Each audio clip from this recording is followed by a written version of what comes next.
অনেক কষ্ট করে ২ বার খাটের নিচ পরিষ্কার করে বেলি আর বেলির বাবুদের জন্য জায়গাটা করে দিছি। কিন্তু দেখেন, এই বুইড়া ঢাপসাটা ওদের সাথে যে কিভাবে চেকাইয়া শুয়ে আছে, লাগে যে আমি ওর জন্য খাটটা পরিষ্কার করে দিছি। আর বল-টল রে কি করছে আল্লাহ! আর ওদের মার কোনো খবর নেই। যার জন্য খাটের নিচ পরিষ্কার করে দিছি, তাদের খবর নেই।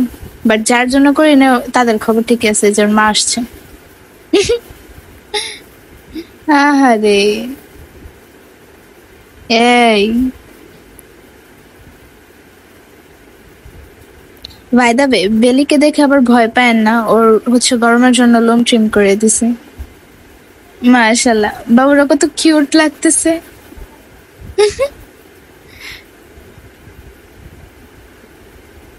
আহা! আহা! আহা! আহা! হ্যাঁ, বিট্টু।